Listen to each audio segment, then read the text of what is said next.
It's good to see you. It's good to see you too. Yeah, we just slightly missed last time you were in Grand Rapids, probably 2 years ago. Mm-hmm. And then the whole pandemic hit, whatever. As it does. As they do. As they do. It's been an exciting and challenging year for everyone. And so It has. this looks like a very official place you're in. Looks quite businesslike. Is it? It's my basement. It's kind of my basement office. It only looks business, I think, because of the chairs. It's really clean. It's too clean. It's not just over there. Just over there, not that clean. I can't. Have kind of, this is the shit show right over there. Well, you look at all those guitars. So great. I mean, do you play all of them, or you just collect, or what are you doing? Is it just pan flute now? No. Decoration? I'm not that hippie out. No, I play. Well, this one I haven't played in the electric. I haven't played in a few weeks. Probably the baritone is mostly decoration. I play the acoustic all the time. I play this acoustic that you can't see all the time, and I've been playing the telly more. I got these pickups in it. I keep forgetting I need to write a letter to Fishman telling them how much I love these pickups. I'd been playing this guitar because it's humbucker, and I'm plugging kind of straight into cheap gear for the live casts, and all my other guitars buzz like crazy because they're single coil pickups. Well, you sort of lost me there. This would be like me explaining bit rates on video 4K or 6K recording to you. Maybe you know all about that stuff. It would almost be as if you had a and now that you say that, I just realized. 1 second. Much better. Just realized I had something to turn off.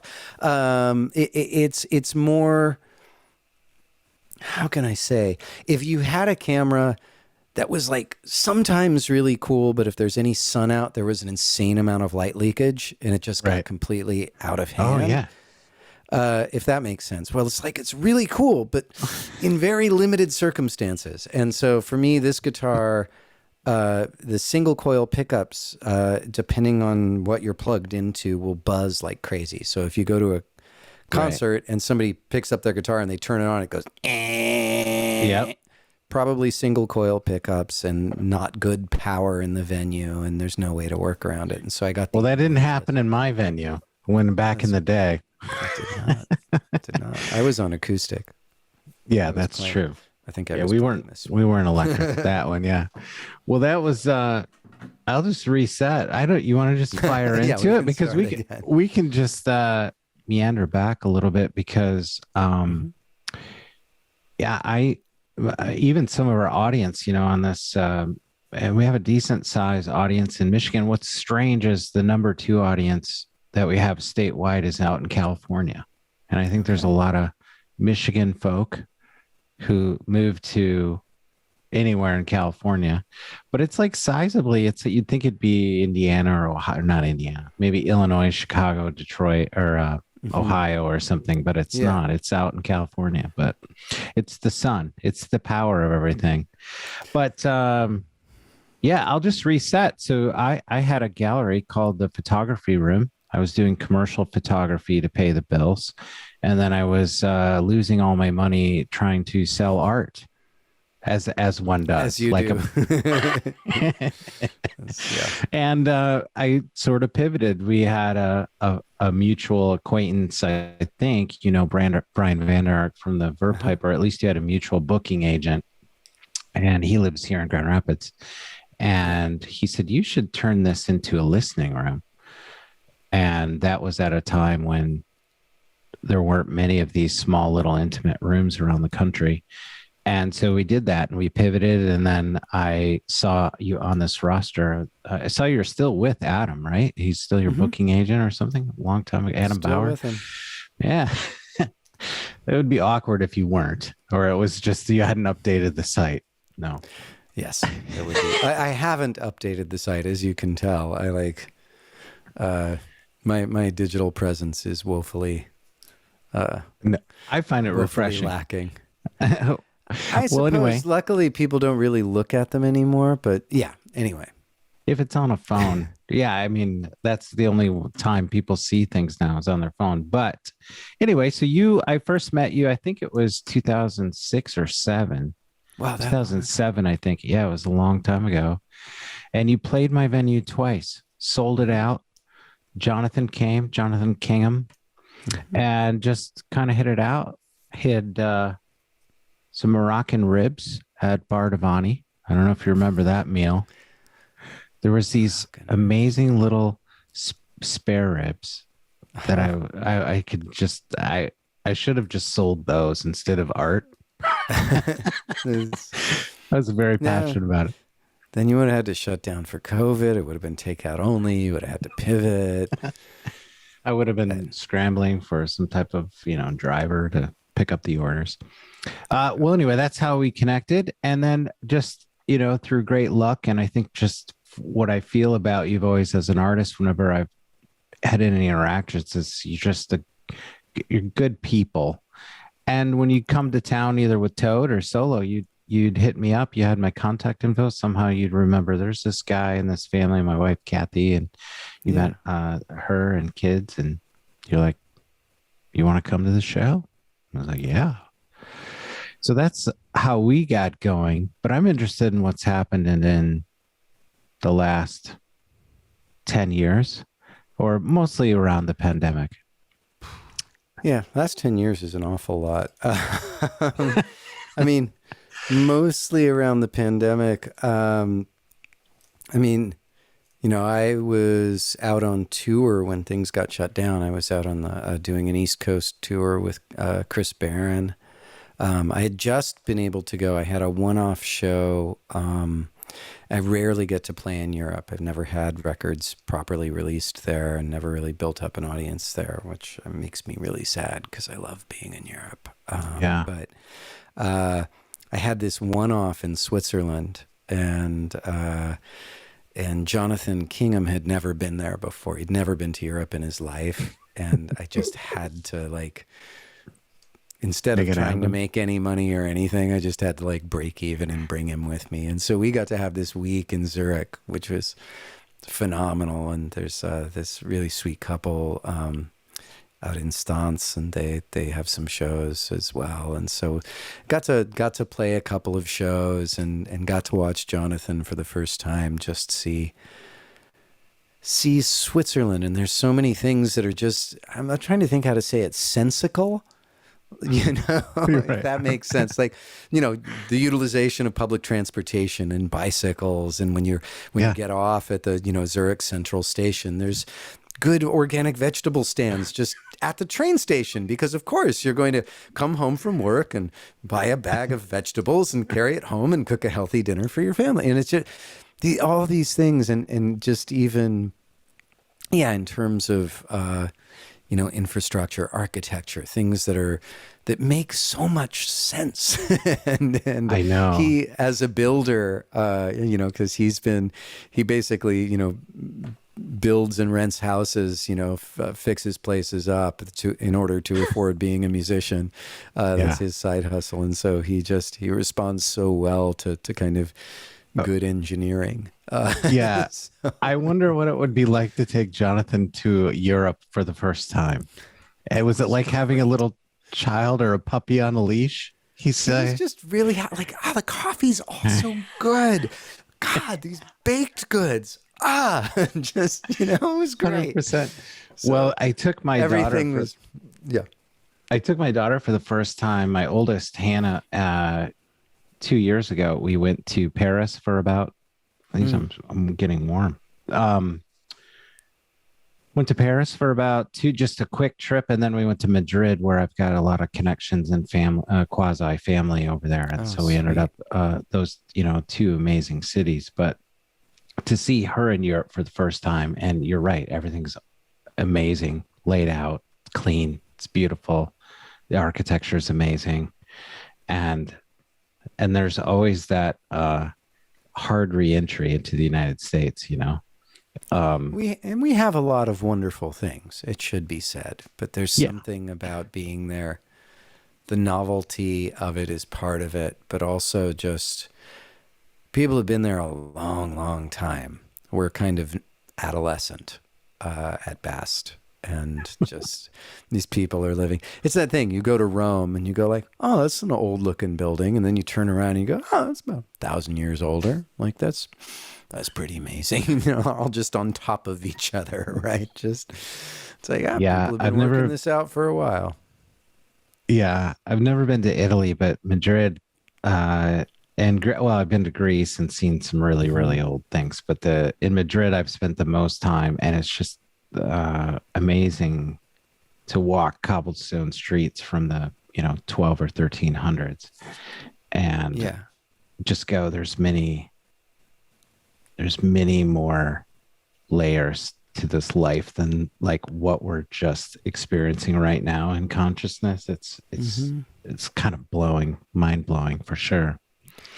Uh, Yeah. And well, and that identity, I've done a lot of thinking and, especially in the last year, because there's been so much noise around, like a lot of thinking about community and like what are the things that bring people together and how do we get that sense of belonging, right? And I mean, my angle is often through, music. That's like uh, uh, you know, what a surprise. My personal tool for belonging, right, is singing songs with people. In the last 3 or 4 years, I've been doing these community singing choirs. So it's kind of, usually meeting in a friend's living room, and we'll have anywhere from, a dozen to 25 people. Um, and just singing, they're mostly kind of simple, uplifting songs. They don't tend to have a ton of lyrics. They're usually contrapuntal. So it's kind of hard for non-musicians to sing tight harmony mhm. because just the mind can find it if everyone's in the same rhythm, moving in the same direction. People will kind of skip around parts if they're not really used to singing together. So it's easy for people to do these melodies that kind of weave around each other and have different rhythms, different Mhm. movement. And so these songs are like designed to be learned quickly, sung quickly, to be uplifting. So a few musician friends have come, and some of my musician friends have kind of shown up and gone like, this is really boring. And but a couple of other of my musician friends have shown up and started doing choir leading and the same Oh, things. really? Um, but it's kind of like church without any dogma, if that makes Yeah. sense. And there's a lot of people who maybe grew up in a church and then fell away from it, but they miss the belonging and the togetherness and the thing that song provides. And we don't get that. I mean, it's strange in American culture, particularly. We have like Sweet Caroline and ba ba ba. Everybody knows how to do that, but we don't have these songs. Like if you go to a bar in Ireland, if you go to a bar in, if you're, most of the world has these songs that are, whether they're, regional or national, they're much older than any individual, and they say Yeah. something about who you are, and everybody knows, and everybody can join in, and um, there are all these kind of, neurological, physiological benefits to singing with other people. Yeah. The vagal nerve, and your heart rate and your breathing becomes synchronized. There are all these things that happen, and I mean, anybody who's ever been in a church and prayed, and everybody's singing a hymn together. There's something, you know, you know, that is carrying everybody away, and that same spirit in a different way is very much available to people singing together. So Mhm. um, I think I've there's been very something, curious about that. So when I get my jealousy of European culture, some of it's just about like, oh, your song for right? your town or your particular history, your place. You're able to walk into a room, and if somebody starts singing something, that says something about who you are. It's like not just your playlist or the last hit to come through. There's something bigger and older than and deeper than you that actually lets you know something about yourself and where you fit in the world. And I think more and more, even with, my kind of pop or folk music, like trying to figure out how it can function more in that way. Because as kind of a newer country and a strongly individualized country and very multicultural country, we need these things to bring us together. Yeah. I was gonna say here, I think culturally there's always something. I always feel it. I'm not a performer by any means, and I wasn't. There's always some resistance to, oh, should I let myself go and kind of be swept up into this group sort of vocal thing? And I think live venues, live concerts, is at least in the United States, you don't really see in a pub or a bar in the United States like this song being part of that experience. Could be random, could be whatever. But in terms of music, it's usually now in this anthem arena, small theater type of thing, where it seems appropriate, or at least easier for people to get swept in, because they might know the song, they might know whatever. But what you're talking about is so much deeper culturally in terms of storytelling. Yeah. To a sense of place and time. Well, and beyond that, I think there's something, it's this way of kind of sharing and transmitting a flow state. I mean, when a practiced artist of some kind, people talk about, there's a lot of emphasis. Sorry, I'm using a lot of sentence fragments here, but I'm trying to put the thought together. We have a lot of cultural emphasis on specialness and on being seen. And so this idea that when you're performing, you have the spotlight, right? And that you are, doing something extraordinary, something to be seen. I mean, and so there's this weird, dance between the ego that may push somebody to learn how to have a certain kind of excellence, right? And to even dare to get on a stage and be vulnerable in that way.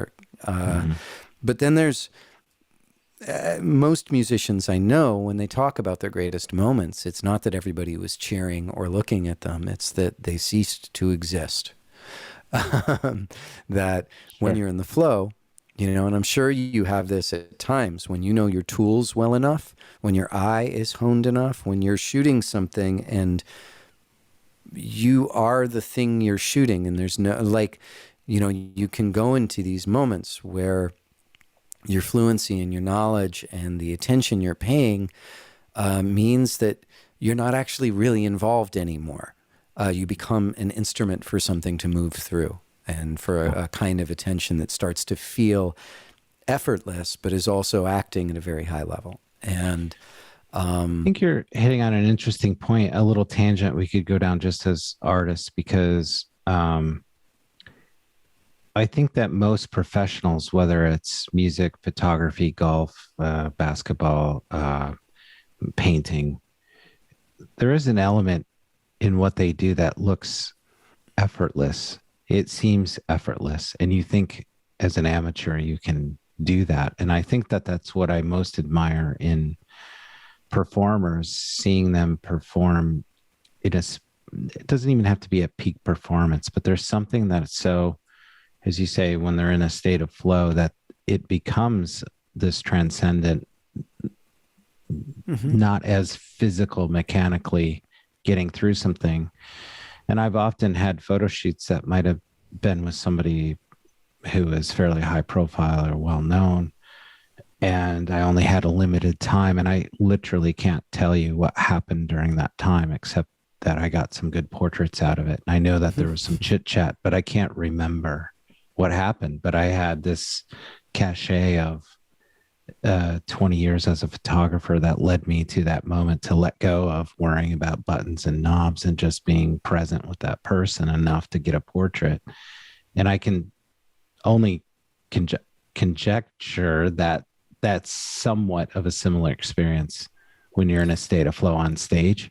Yeah. I mean, I just went with actually for a walk, a friend of mine, Chris Orwig, who's a portrait photographer in Santa Barbara. And he's like, there's these pictures of like Jack Johnson, and like, he does those really Jack Johnson, Ben Harper, where they just look kind of angelic, like kind of these peaceful eyes. And he, half of portrait photography, right, is just putting people at ease, being aware of what's happening and having the person you're with get in a state where they're not posing anymore and they relax to a point where they're revealing. Like but yeah, the disappearing is a big thing. I think what I was going to say earlier in terms of, for not the effect it has on me, but the effect it has on other people. There's this certain bit of people getting swept up into that, but also, like you said, in the large venue,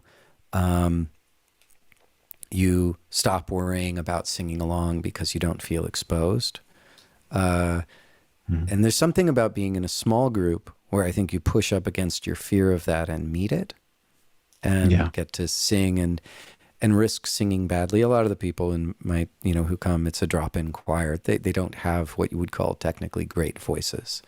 But they get so much joy out of doing that and out of actually pushing up against that specific fear even, and kind of claiming their right to open their mouth and make sounds. And so I think there are these ways, once again, it's that difference in people thinking, being on stage would be the thing, but they do the same thing in the audience of ceasing to be in a certain way and just becoming the song. And there's a lot of different ways, I think, to achieve that.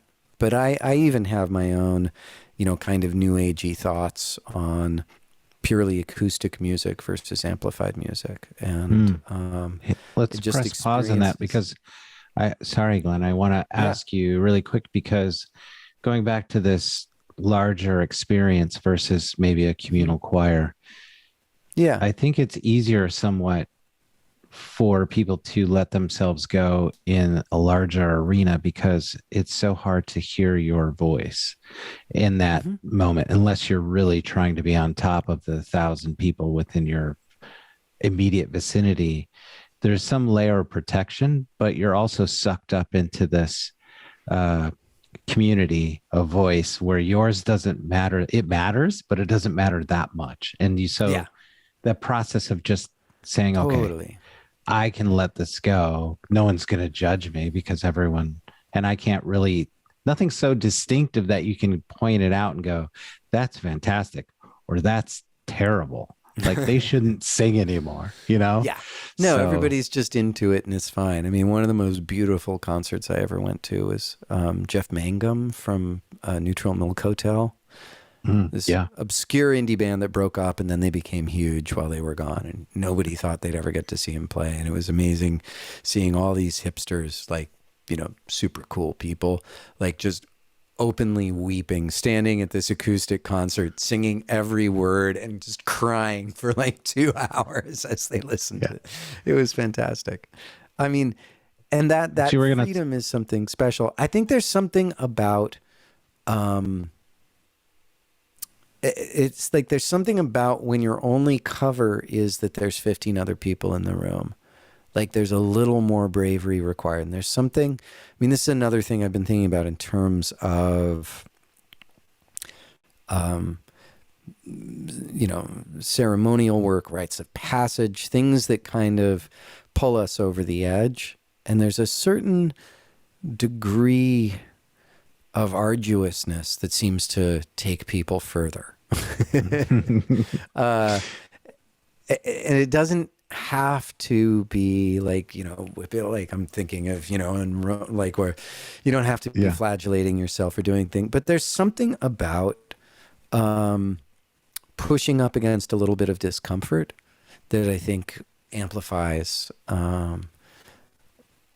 something. There's no wrong way to do it. I think just letting go in a big concert hall is great. But that idea of, belonging. And frankly, the people I knew who were into like raves, EDM and all that, I'm like, how can you listen? Like, I really don't get it.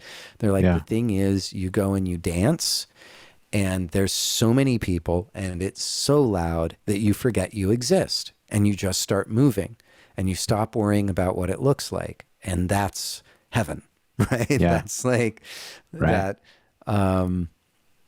that it's, and what I love about that is that type of happiness is not about a satisfaction of the ego. Right. It's not about the acquisition of something or being seen in some particular way. It's about letting go of the need to be seen. Mm-hmm. In the same way, like there's a Buddhist teacher, Wes Nisker, who talks about why we're so happy when we get something we want. You order something on Amazon and it comes and you open the box and you go like, and you feel really happy for a minute. And his argument is that you are not happy because you have the thing you want. You are happy because you forget to want anything for a couple minutes. And you wanted something when you ordered it. You wanted it up until you got it. And you got it. And all of a sudden you don't want anything. Right. That makes you so happy. And then you think, this would really go better with and then you're unhappy again. Right. It's just about not wanting. I was listening to, it reminds me a little bit in a circular way about, I was listening to a podcast by Sam Harris, and he was just talking about free will and that we really don't have free will. Mm-hmm. And he's into meditation and all this other stuff, which I'm just learning about really. But, and it just was this mind blowing thing about choice, and we're really going inside the brain now, and like consciousness and free will and he believes it doesn't really exist because it's amazing, but I can't explain it. But I don't know if you're familiar with him. Well, his point is your neurological wiring, your lifelong history. There are things we wish we would have done differently, but often if we could have, we would have, right? Mm-hmm. And then when it comes to us making these choices, the forces pushing us, if they're biological, psychological, whichever they are, we can't undo. We can do things that I think allow us to make different choices in the future. And this is mostly talking about in terms, it's like when we talk about free will, I don't know, some of it is thinking we're doing, we're making all the choices for ourselves. Some of it is about regret, right? And wishing we would have made different choices. I spend a lot of an unnatural amount of time on regret personally, trying to wean myself away from it. But yeah, in certain ways, I would kind of agree. What is, we view time from this linear perspective, and it's.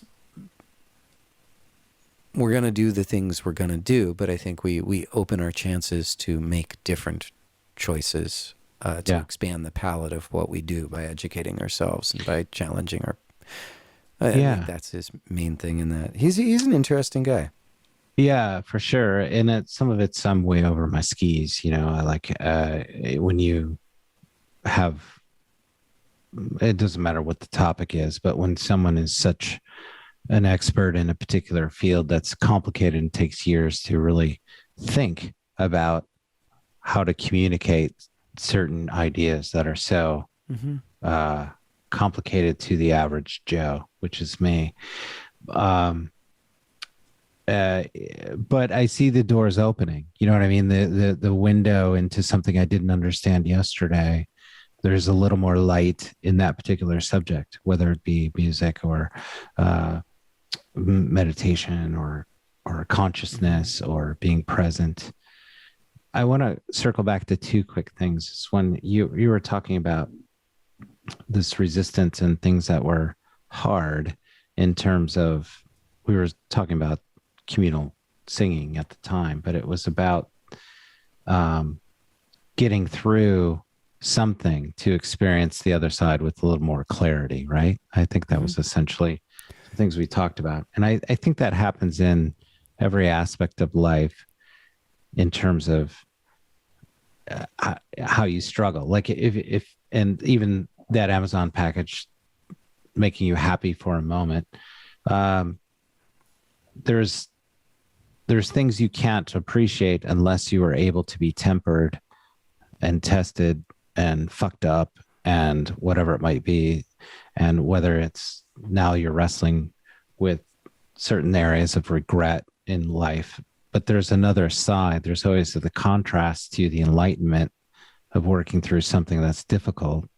And I don't know if it's more about age. I'm 52. I think you're in the same wheelhouse 50. in the yeah. So I've been thinking a lot differently the last, maybe it's partly pandemic, but it's also like I think it's like 45-ish on. I started to think a little differently about the world, but I'm just wondering how you reflect the last, whatever, 5-6 years where you're like, there's certain things I appreciate more, but it took a lot of pain to get there. Yes. Thank you. I mean, thanks for joining the podcast, Glenn. My kids grew, and started going away to college. So there's just the grief of that period of your life ending and wondering what your purpose is, right? And for me particularly, as my kids needed my attention less, I have a fairly regimented life when I'm on tour, right? You got to, especially solo tour. You wake up, you work out, you drive, you get into the venue, you eat, you play, you sign things, you talk, you settle out the show, you go to get as much sleep as you can, and then you do it again. And it's just like everything is about actionable, immediate tasks. And if you don't do one of them, the day really doesn't work. You got to sit down with the manager and get paid at the end of the night. You got to play a show and you got to give it your all. You got to be nice to people no matter what mood you're in. You got to eat. You got to stay healthy. You got to get from one place to another. None of them are optional.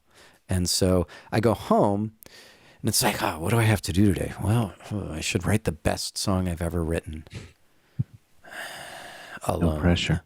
No pressure. And so when I had small kids, it was nice because there was always, I loved having small kids because you just get to play and improvise and cook them food and take care of them. And then they got older and I started to get weird and depressed. And then to a degree where I guess 6 going on 7 years ago now, my wife and I split up. So all kids are adults out in the world now. And I had a lot of inquiry to do after losing my marriage. I took it really for granted that I would be married for life. And so, and I found actually that grief literature served me far better than divorce literature did. I ended up reading more like Stephen Jenkinson or, what's his name? Or Pema Chodron, who's a Buddhist teacher who talks a lot about loss and kind of uncomfortable places. Martine Prechtel, who has a book called The Smell of Rain on Dust, which is all about grief. And poetry came to me. It was, Mary Oliver all of a sudden got really important to me, and David White. And so... trying to figure out, not just kind of getting older and this, chapter of my kids, but, and even in this I've been in a relationship for 3 years, I find my biggest barrier is allowing myself to be fully committed and trust, because the pain of losing my home and my identity, was such an it's the largest. Anyone who has been through a divorce, and we did it without undue, emotional violence or cruelty to each other, but it's still, I've never understood, like my friends who got divorced and then got married a year or two later. I'm like, how do you, not right. How do you trust the person, but how do you trust that, like, I'm still reeling from the agony of that loss. And here I am with this incredibly wonderful, kind, loving, honest, good woman. I couldn't ask for better.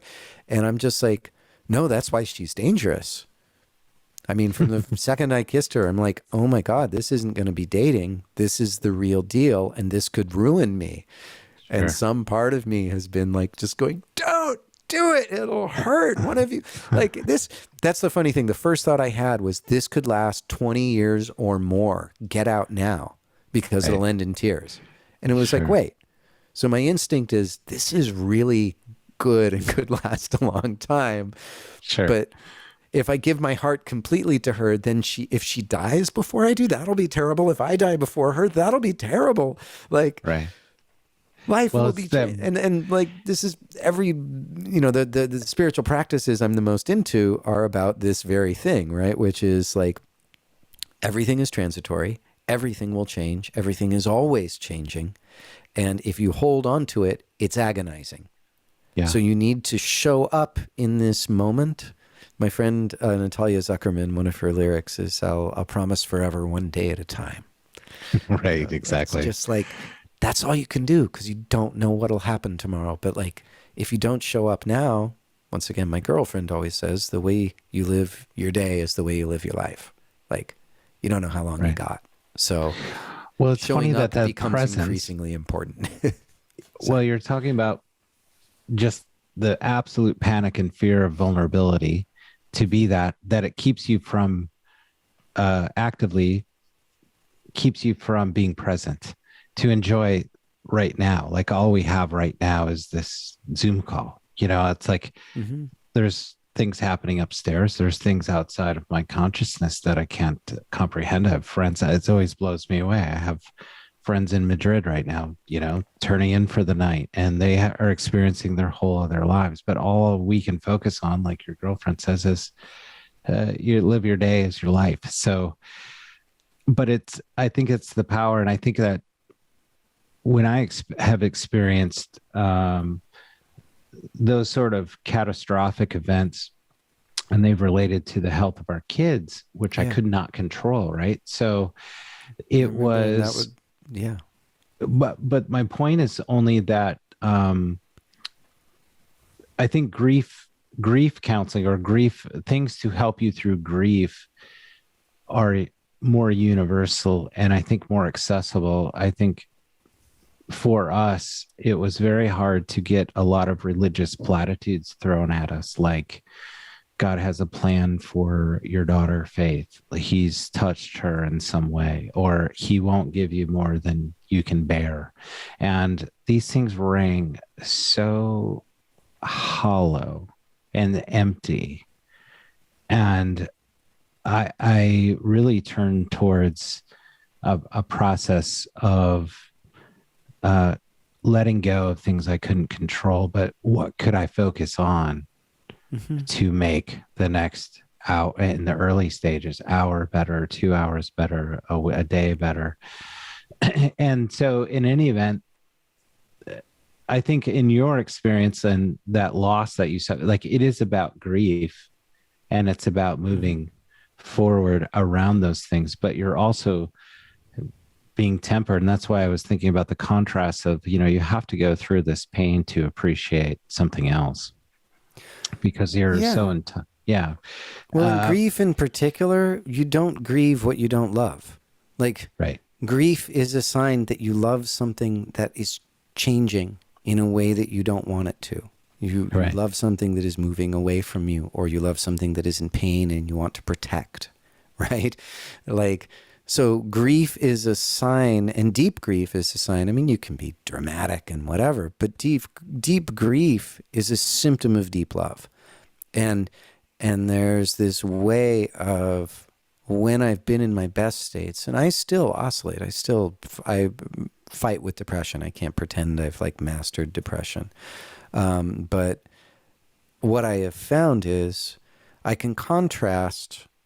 I'm becoming more aware of what my mind says to me when I am depressed, and both my mental habits around it and the kind of feeling state of it, the body, the serotonin levels, all these other things. But that there's, in my best moments, I have been able to take deep grief and deep pain and let it expand me, right?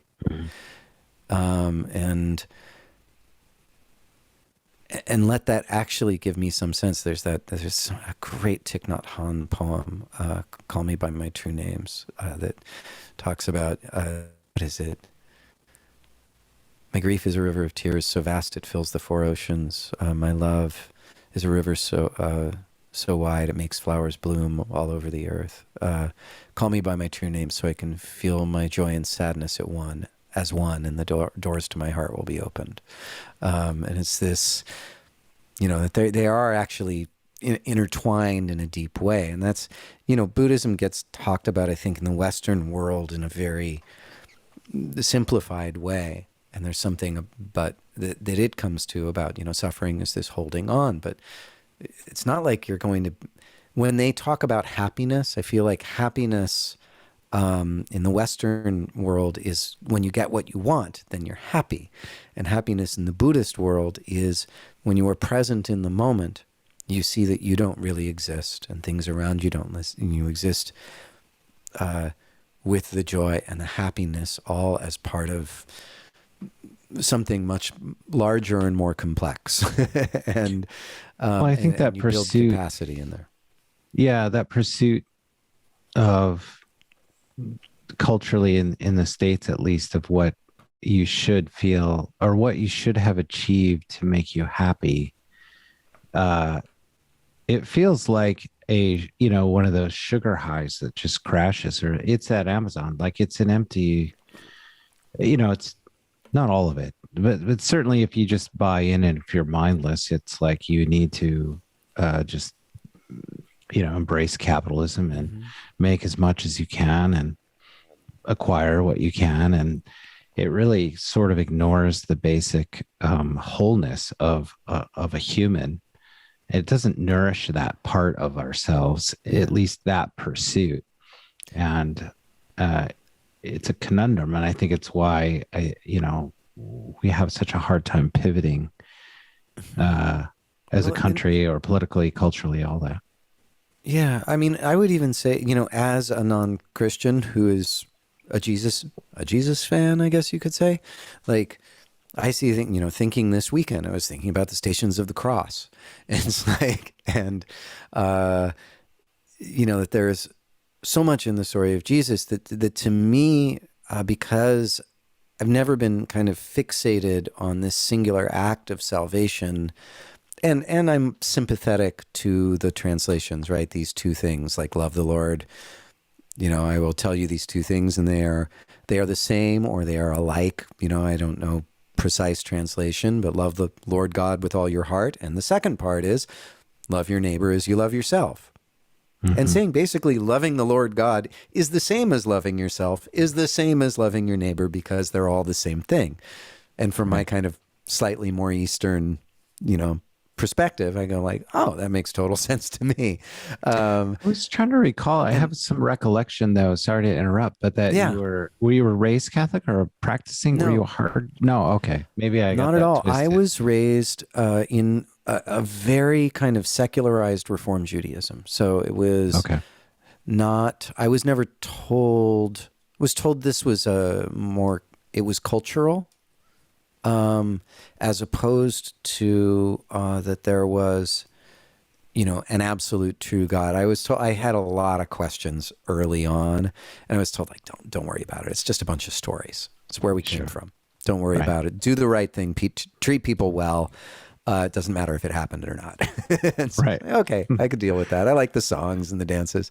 And then my dad gave me, probably when I was 10, took me to the local Zen priory for meditation courses, gave me a copy of the Tao Te Ching, gave me books by Idris Shah, who is a Sufi writer. And so he gave me this education in Eastern religion very early on too. Wasn't pushy about it, but that hit me much more deeply in terms of, a type of spirituality that resonated with me. And then probably when I was about 18, because living in a Christian culture, I started, I read William Sloane Coffin.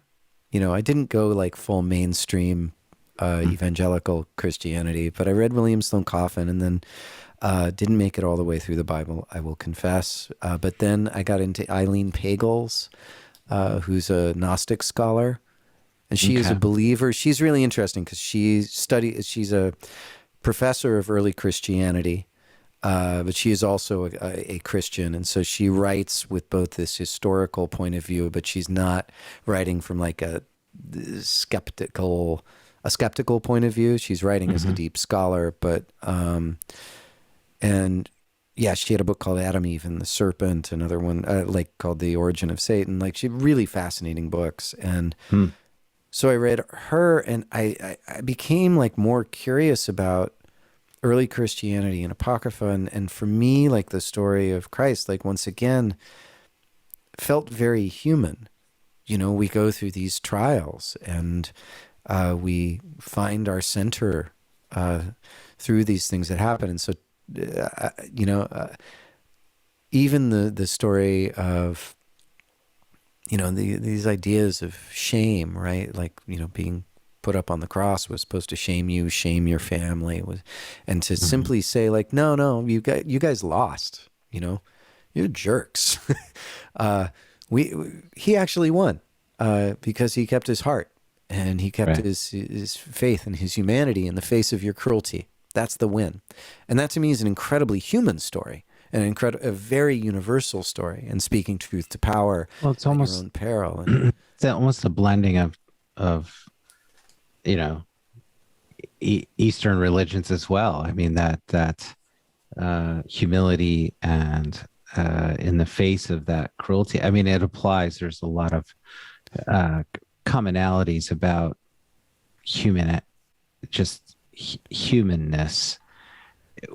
around the world. I mean, that's the common thread, the universal, whatever that is. And with Jesus, non-duality as well. I wish I could remember that there was a book I read recently, and it was by, I believe she was an Episcopalian minister, but it was about Jesus and non-duality, and kind of, he would have been culturally exposed, actually, to more Eastern thought. And so much of what he talks about has this kind of almost, I mean, he wouldn't have been exposed to Zen, but almost like a koan, where it's this, statement to kind of knock you out of complacency, things that sound impossible or like in the kind of leave you spiritually confused and having to kind of find your grounding again. And that idea of non-duality, and once again, statements of, that would have been super jarring to the Jews at the time, to hear, like, I am God. My personal suspicion, and this is me as an outsider, so I can say it, but is that he was also saying, like, what isn't? Whatever hasn't been. Everything is God. Right. So you can awaken to this, or you can stay deluded. And it doesn't mean you're special, doesn't mean you're different, but it means you can hopefully love more freely and completely and unconditionally everything around you at all moments. And so I see a lot in there, but also in terms of that, his story and his suffering, that there is so much in there of the human experience, of loss, of cruelty. What do you do with governments, with torturers, with those who would tear you down for speaking truth? And how do you hold on to that? And it's a large part of early Christian identity, is that martyrdom, that idea of, by holding to the truth, you put yourself at risk. If you take a sense of victimhood out of that, it's also just saying this is your responsibility. If you're going to wake up, you're going to show up, and it's hard. And you don't, everybody doesn't pat you on the back. You might get to a cross. It's very true. I just want to double back and clarify something, if not for you, for the listeners. Like when people were telling me what I refer to as empty platitudes, I'm not referring to the people that were offering those. I took them in full intention of them trying to offer some comfort. But in that, comfort's hard. Because you don't know what to say, so you kind of fall into these things that you say at these particular times, but over time they just accumulated and became something I resented, not the people, but just the notion that that a God would make my child unlike most other children to get my attention or to challenge me in some way or test Mhm. me.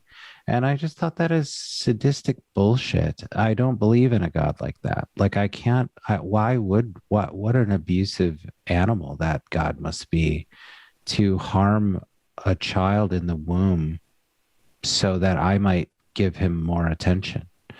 And Mhm. I just found that's where I vacated. That where I was like, peace out. I don't understand. I'm going to just set this aside. Yeah.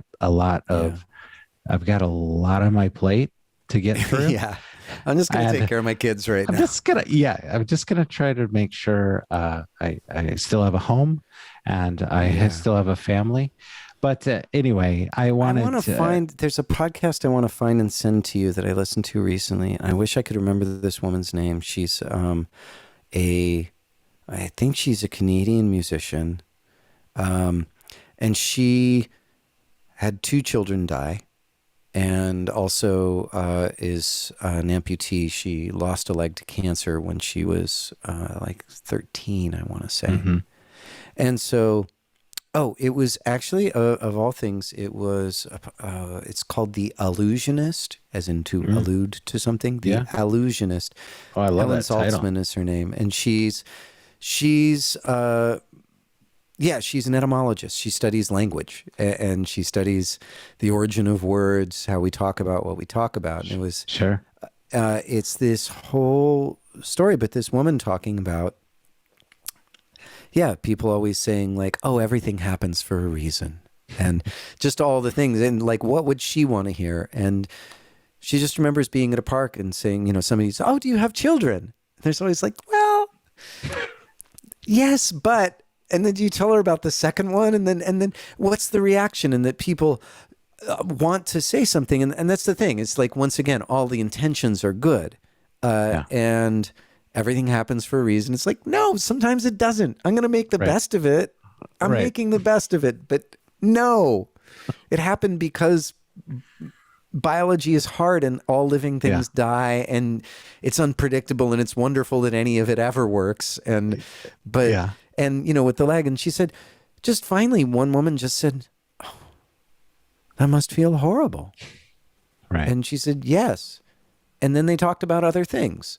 It was Right. like, okay, like, or it must be terrible. Is there anything I can do? Yeah. And if you Yeah. have an answer to that, then great. And if you don't, it's like, cool. Do you Right. need to talk about, like, I'm here for you and I can't do anything about it. And you must be in a lot of pain. I see your pain.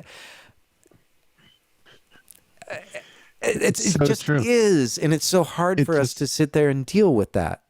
and I've tried to borrow that at times where one of my daughters we have three, and Faith's doing great, by the way. She's 15 Great. and she's in high school, but she's got her own world and her own needs. But I mean, fantastic. I can't if you're in town, I'd love for you to meet her because you'd be like, I can't believe this. But she but I remember my older girls are I just sometimes I'm like that it just sucks. I don't know what to tell you. I can't make it better. I want to listen and help, but sometimes you can't control something, especially other people or relationships. It just sucks until it doesn't suck anymore. Yeah. It's hard to tell that to an 18 or 19 or 21-year-old sometimes because they don't have quite the time and they don't have the cache of life experiences where they can relate to that so much. They just want it to be better. But And there's belonging as well. I mean, I just played the only show I've played since this started. I went, I don't even know if it was a show. It was a memorial for Charlotte Figge, who was, she had, I never say it right, Dravet syndrome. Dravet syndrome. So it's Okay. this really intense form of pediatric epilepsy. And she was the Oh, girl wow. that kind of started the CBD revolution. Her Mm, parents yeah. went to Colorado. My friends, the Stanley brothers, made the medicine for them, and gave her, she passed away of COVID last year at age 13. So, Oh my gosh.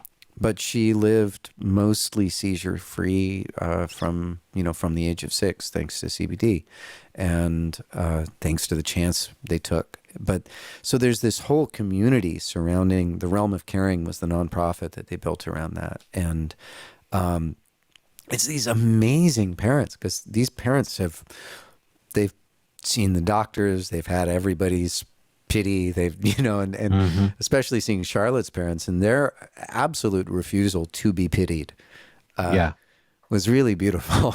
And they're like and there's something about Heather Jackson as well, who runs Realm of Caring, and her son was, I think, their third. And so there's this community out there of all these parents of kids who've had these really severe epilepsy variations, and they're a stunning group of people, and they're I think even more so because of the community they found, because they all ended up in this same town to get the medicine. They also ended up having these really regular gatherings, and so it was support for all the siblings. And it's hard to be a sibling when you're when your brother or sister is like taking up all the room, both medically and attention wise, internally and externally. And there's not as much oxygen left in the room. And actually one of my oldest, Hannah, our oldest, one of her good friends, all through middle school, through high school, and they still will see each other occasionally now. But his brother had severe autism, so they just had this common language. They're each the firstborn in the family.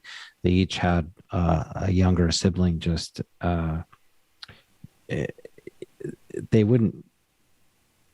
don't lament it because it's the reality, but it's at the same time they had your brother or your sister. Yeah, of course. And you're not going to say you're not getting enough attention, but they had that commonality, and that community, that mini community just between two teens, was pivotal for them, and I think it's amazing. And I just share with you one other story that happened that you talked about the parents like refusing to be unpitiable, or they would refuse to be pitied.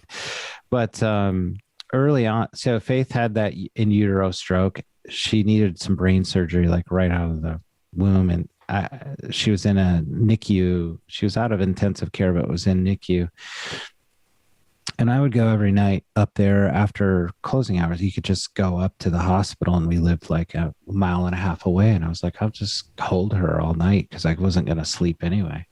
So I'd leave my wife at home, and we had one other, Kathy would stay with the girls and try to get some rest and get up for the next day. And anyway, I'm sitting there. There's twins across the way, twin boys. And I got to know this woman community, right? All have kids in NICU, and these kids are in some level of crisis, some terrible, some are fine. They just need a little help, little time out before they go into the world. But anyway, I was sitting there and struck up a conversation with her, and one of the twins was in the intensive care, and she was holding the other twin boy, and I was holding Faith, and it's probably 2-3 in the morning, and she has this bandana on, like, handkerchief bandana. And eventually she shares with me that the one twin probably isn't going to make it, and that she's battled cancer through this whole pregnancy, delivered these kids, and now she's faced with this moment. And it was something that happened, like it was almost, it was palpable in a way that I haven't experienced very often in my life. Like, I'm changed by this encounter that I had with her. And I just decided that this was going to have silver linings, that I would not complain. Although I revised that later, that it's okay to complain. depends who you're Mhm. complaining to. You actually Or what have you're to. complaining about. Yeah, exactly. Yeah. But I wasn't going to complain about this, that it looked like we Yeah. might have a more positive outcome. But there's always a worse circumstance. There's always something more horrible. There always is. But your reality is your reality. And at the same time, it's hard to move out of what is traumatic into, Hmm. well, your album into the new, right? Yeah. So, or, I but also anyway, think though that was, there's this yeah. part of it that's even seeing a person like that and like having those moments. And it depends on how someone's carrying it sometime too. But I think there's a rawness. There's the thing that happens.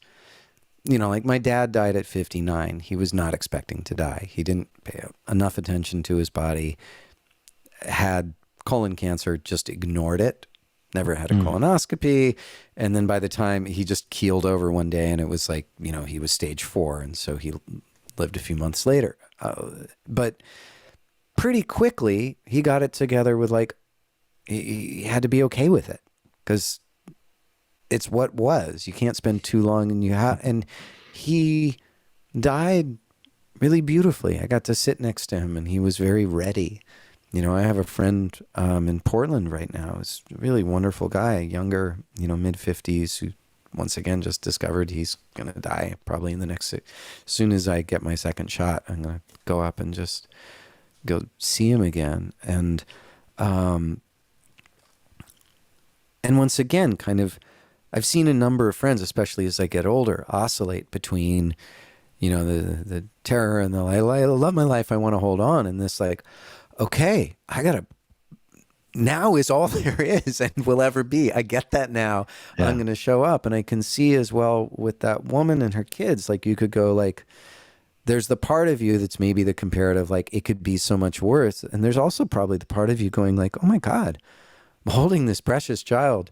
She is holding this precious child. Like this is life. This is actually why we're here and what we're doing. And this isn't wrong. This is like, my girlfriend will talk about unhappiness is a failure to accept reality, right? Which most Buddhist teachers talk about. It's like, it is what it is. Right. So control your controllables and show up. And I just think there are moments like that too, that just bring you so much into like, that somehow shatter the self-pity and the worry about the future and the regret about the past, and can bring you to that moment where I am so glad I have this, like, I'm glad I have this pain.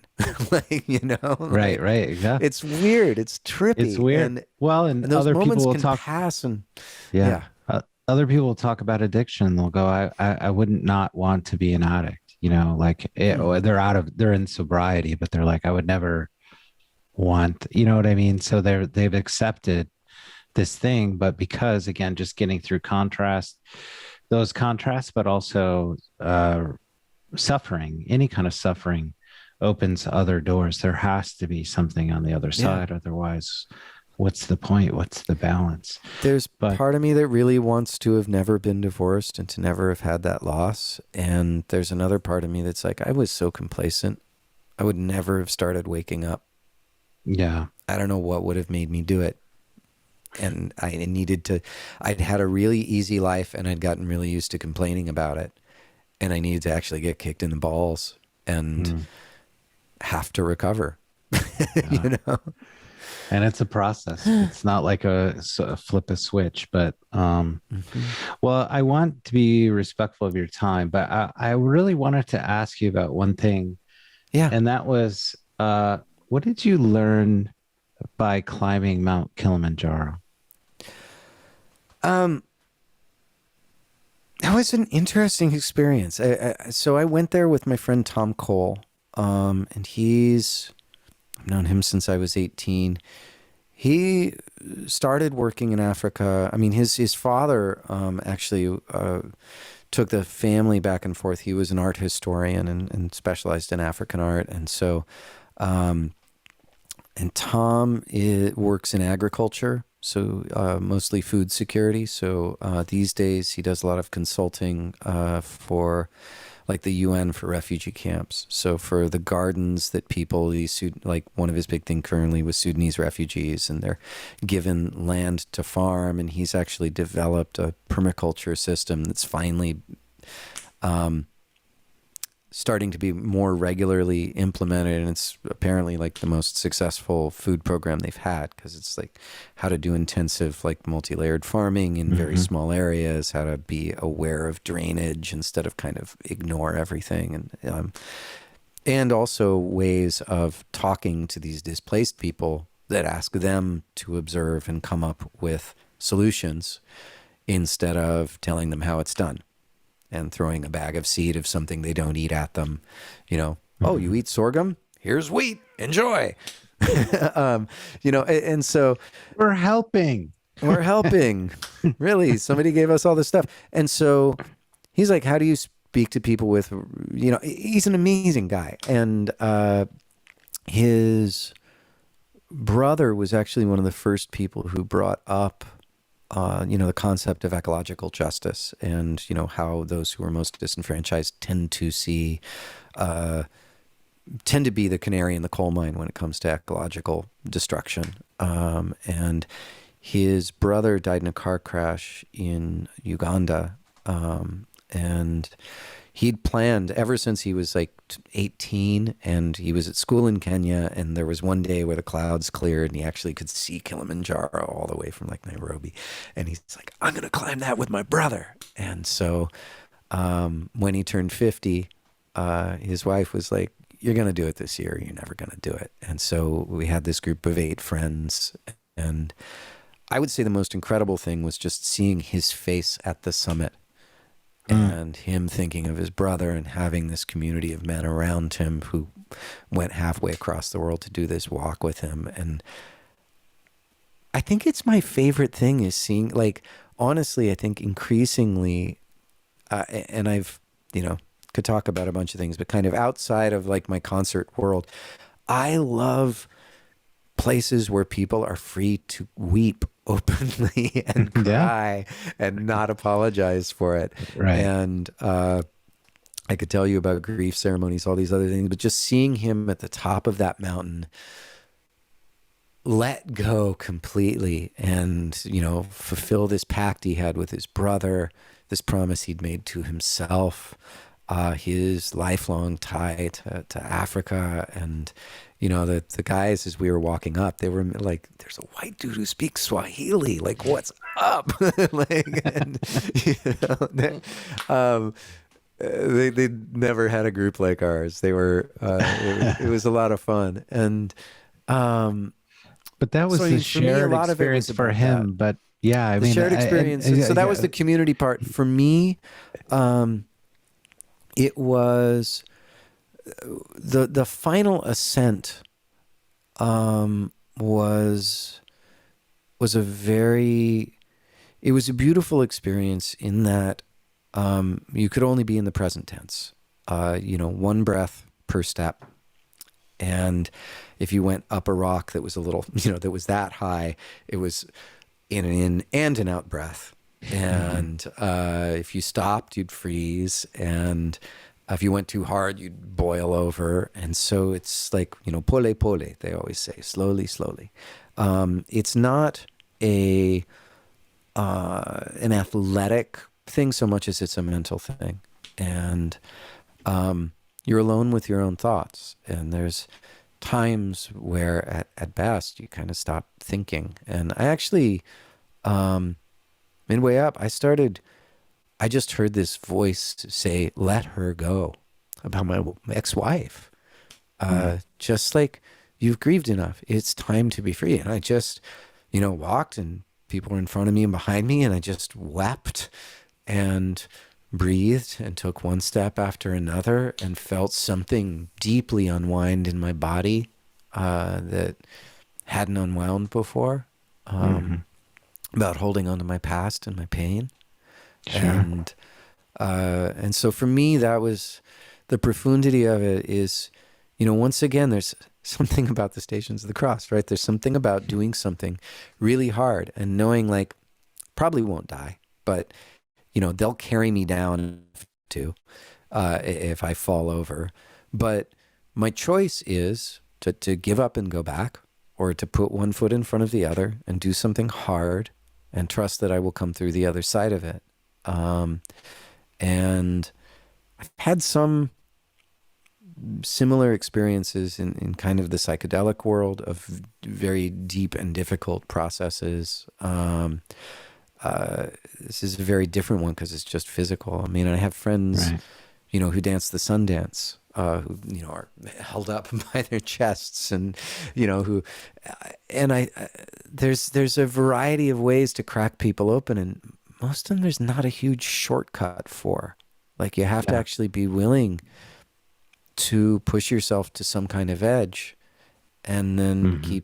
keep going, through whatever Wow. hardship it is. And so I loved that experience. I don't know if I need to climb another summit again, but Right. I think things that take me to my edge, and allow me to, and then also include space for that vulnerability, for that cracking open. Sure. There's these grief ceremonies, Lawrence Cole, it's kind of partially from an African tradition, but it's kind of modified for Western consumption. And there's a room set up, and there's a grief altar. There's an anger altar for those who've been subject to abuse. There's an ancestral altar, and there's a forgiveness altar. And basically, there's some preparation that goes into preparing the space, but then this ceremony is probably 4 to 5 hours long. And you sing this song that's probably only 30 seconds long, and people are drumming and singing, and it starts with the people who've done this before, and they'll put up a hand, and they'll go to the altar, and they'll weep.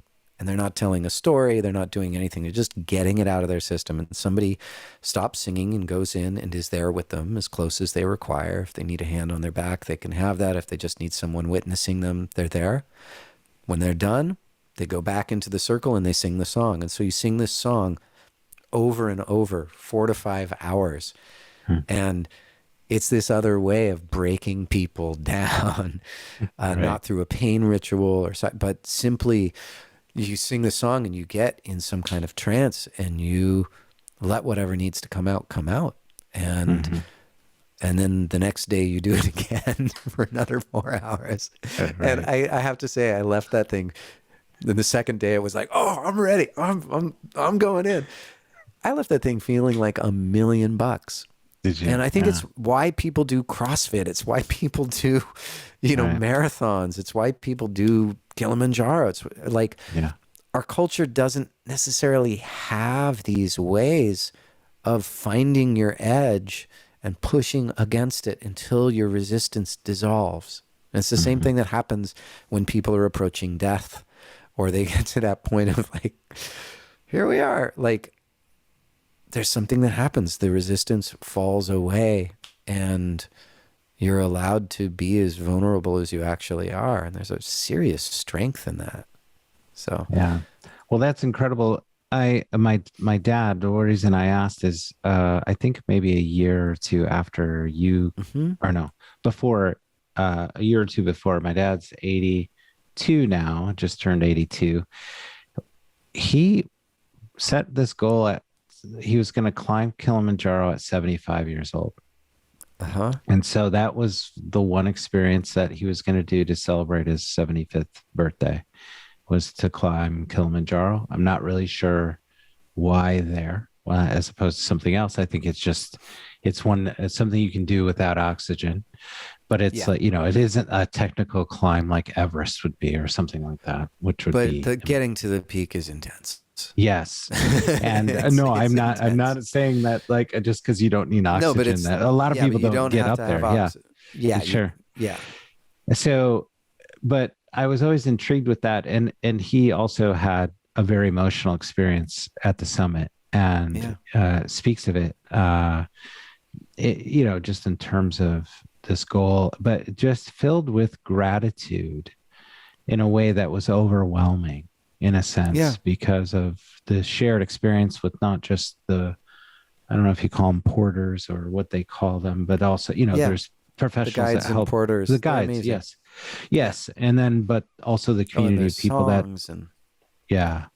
So absolutely incredible. And I just wondered what your takeaway. I'm not sure I would want to set that goal for myself necessarily just like as an achievement of age, but it became more of a journey. I think I think maybe I've caught him off guard in sense of like he's very physical, very competitive, very, he still competes in racquetball tournaments. He's still very, very Nice. competitive. So, and very physical, is very wants to stay in shape. And I think he set a goal that was a huge, age defying almost thing. But Yeah. I think almost immediately once he started the journey, it wasn't about that. It was about this other experience that maybe he wasn't fully expecting. I'm reading a lot into this, Glenn, but anyway, But it's a deep internal journey. powerful. I think doing things that are really difficult, that require us to not give up. And there's something about being placed, you're in the middle of Tanzania. You can't, I mean, turning around, there's something about that. Like you're held, like the person I know who does Sundance, his elder who teaches him, if he chickens out, if he doesn't do the Sundance, his teacher has to dance in his place. And there's no way he is going to let that guy hang by his chest, Yeah. for 3 days. So Right. he's going to do it. And it holds him in the same way. Going that far away, being that far away from everything, like they're going to medevac. You'd have to be in a helicopter to, and if it's medical necessity, it's one thing, but it's hard to quit once you're there. And there's something about that difficulty in going past your edge and Yeah. redefining your edge and seeing how strong you are. And there's something, once again, I think it just releases something spiritually, emotionally that's really miraculous. Yeah. Glenn, I want to thank you. What a great way to get reconnected. I hope when you get back to thank you. Grand Rapids, I hope to play the Gardens next summer with either Toad, or if you're through on a solo tour with Jonathan, I'd love to Yeah. to do it again. We're looking at stuff in the fall, and I think Grand Rapids is on the list. So Nice. Total will be out in the fall. We were supposed to be out with Bare Naked Ladies in the summer, but that's thrown back to 22 now. And I can't believe it's 2022. I know. It's We're like getting so old. I've been watching some Kubrick stuff and I was like, what? It's so crazy. But I remember thinking about the future in the 80s, and you're like, the future, 2020, like Yeah. it seems So it was far. sci-fi all the way. When We'll I talk was a about kid, I space watched next time. Space 1999. Remember that series? Yeah. Oh my God. Yeah. Yeah. Crazy. Great to see you, my friend. Great Take to see you care. too. Take Thanks for care. doing this. Really Thank appreciate you. it.